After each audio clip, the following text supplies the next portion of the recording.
सच की खोज में सबसे आगे, जैक न्यूज पाकिस्तान।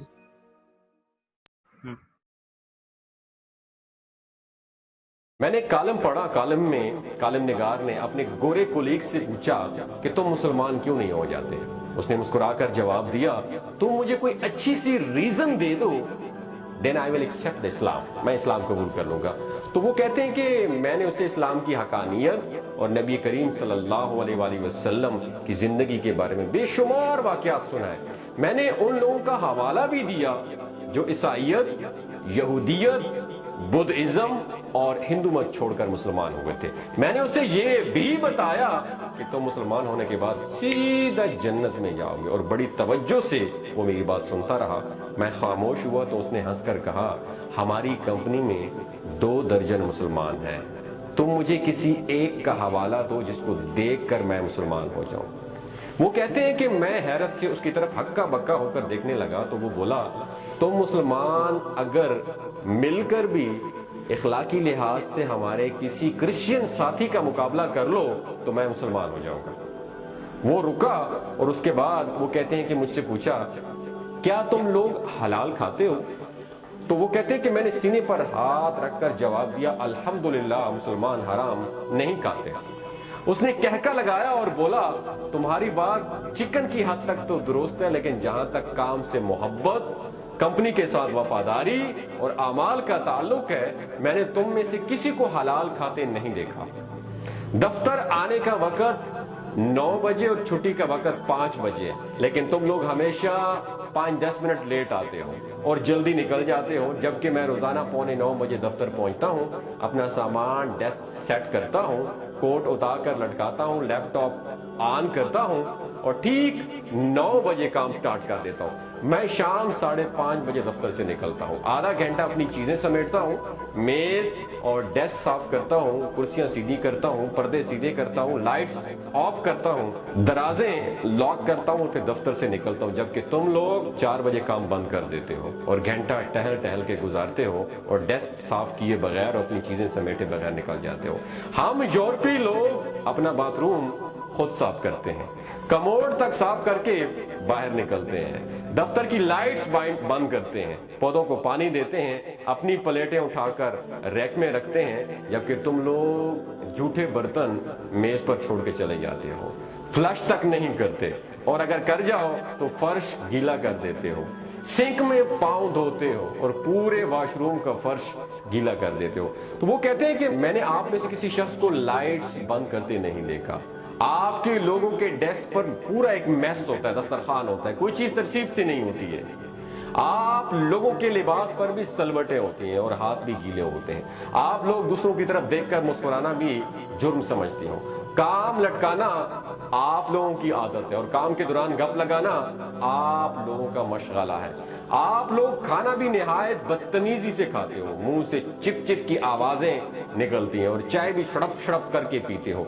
हम यूरोपीय लोग किसी की पीठ पीछे बातें नहीं करते जब तक कि आप लोग सारा दिन दूसरों के नक्श निकालते रहते हो। हम खुराक और अद्वियात में मिलावट नहीं करते। आप यूरोप की किसी भी जगह से खाने की चीज खरीद लें, वो खालिस होगी और डिब्बे में वही कुछ होगा जो उसके बाहर लिखा है। हम लोग एक्सपायरी डेट के बाद खुराक की कोई चीज फरोख्त नहीं करते। यूरोप और अमेरिका में अद्वियात में मिलावट या जाली होने का तस्वुर भी नहीं है, लेकिन आपके मुआशरे में सदर हो या इमाम काबा, इससे खालिस खुराक और असली अद्वियात नहीं मिलती हैं। वो रुका और फिर बोला कि मैंने तुम लोगों को कभी पढ़ते हुए भी नहीं देखा। तुम लोग रोज मिठाई और चॉकलेट खरीदते हो, लेकिन मैंने तुम्हें कभी किताब खरीदते नहीं देखा।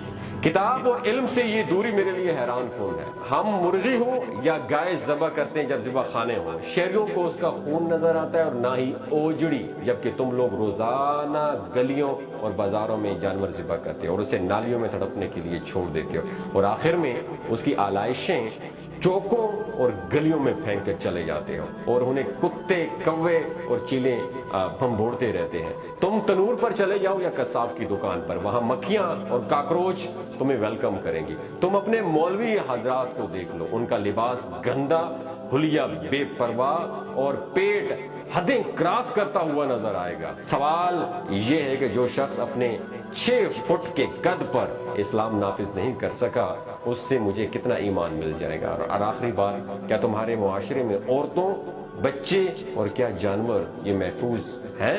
کیا مسلمان ملک میں 10% خواتین بھی بے خوف ہو کر گھروں سے نہیں نکل سکتی ہیں؟ تم لوگ بچوں پر تشدد کرتے ہو اور جانوروں کو بھی پتھر یا ڈنڈا مارنا اپنا فرض سمجھتے ہو، تو پھر تم بتاؤ میں تم میں سے کس کو دیکھ کر اسلام قبول کروں؟ اسلام بے شک عظیم اور شاندار مذہب ہے، لیکن تم مسلمان کسی بھی زاویے سے اچھے دکھائی نہیں دیتے۔ دنیا کی ہر بیماری، ہر برائی تم لوگوں میں کوٹ کوٹ کر بھری ہوئی ہے، لہٰذا پھر میرے جیسے لوگ یہ سوچنے پر مجبور ہو جاتے ہیں وہ مذہب جو آج تک اپنے ماننے والوں کو نہیں بدل سکا، وہ کالم نگار کہتے ہیں کہ وہ گورے نے کہا کہ مجھے کیسے بدلے گا۔ دوسرا، وہ گورا کہہ رہا تھا کولیگ اپنے ساتھی کالم نگار کو کہ دوسرا اگر میں مسلمان ہو بھی جاؤں تو میں کروں گا کیا میں بآواز بلند ڈکار مارنے کے لیے اسلام قبول کروں، یا عورتوں کو گھورنے اور 40 انچ کی کمر کے لیے مسلمان ہو جاؤں؟ تو مجھے کوئی ریزن تو دے دو، میں ابھی کلمہ پڑھتا ہوں۔ وہ خاموش ہو گیا۔ وہ کالم نگار کہتے ہیں کہ میرا منہ کھلے کا کھلا رہ گیا۔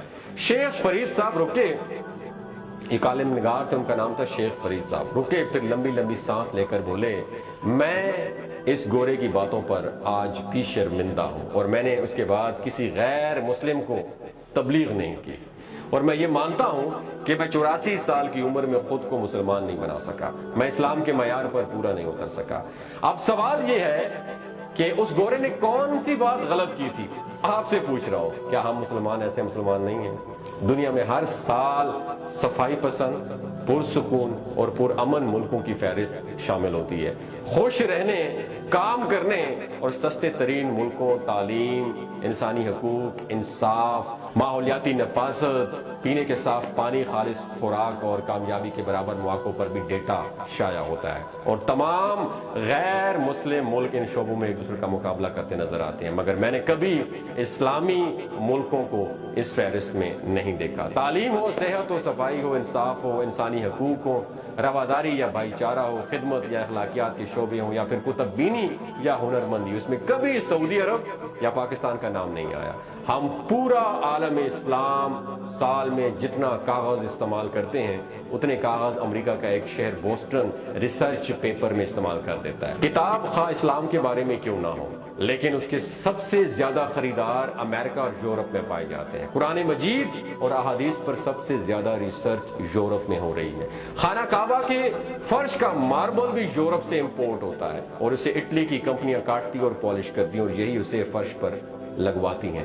عالم اسلام کی تمام مساجد میں اذان اور تلاوت بھی یہودی کمپنیوں کے ساؤنڈ سسٹم سے نشر ہوتی ہے، اور ہم سب لوگ ادویات بھی انہی کی استعمال کرتے ہیں۔ لہٰذا پھر یہ سوال ہے کہ اقوام عالم کی گلیوں میں اسلام اور مسلمان ہے کہاں؟ ہمارا کنٹریبیوشن کیا ہے اور کہاں پہ ہے؟ دنیا جہاں کی برائیاں، خامیاں، کمزوریاں اور آزمائشیں صرف ہمارے کھاتے میں کیوں درج ہوتی ہیں؟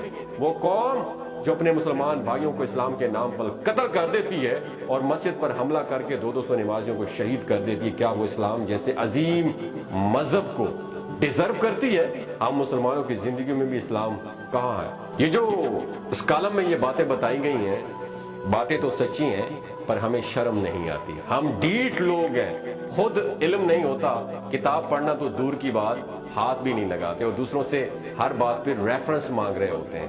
دوستو، اگر میری کوئی بات آپ کو بری لگی ہے تو میں معذرت چاہتا ہوں، لیکن اگر ہم نے دنیا پہ حکومت کرنی ہے، عالم اسلام پر حکومت کرنی ہے، ہم نے غیر مسلموں پر حکومت کرنی ہے، تو ہمیں کتاب کو پکڑنا ہوگا، ہمیں قرآن مجید کو اپنا ہتھیار بنانا ہوگا، تب جا کے ہم ان کا مقابلہ کر سکتے ہیں، ورنہ کرپشن، ملاوٹ، بے ایمانی، ان ساری اور دھوکہ، جھوٹ، ان سب چیزوں کے ہوتے ہوئے ہم صرف نام کے مسلمان ہیں۔ خدا را اپنے آپ کو سدھارو اور ایک اچھا مسلمان ہو کر دوسروں کو تبلیغ کرو تاکہ دوسروں کی زندگیاں بدل سکیں۔ اگر آپ کو اس ویڈیو سے کوئی بھی اچھا پیغام ملا ہو تو اسے دوسروں کے ساتھ ضرور شیئر کیجیے گا۔ بہت شکریہ۔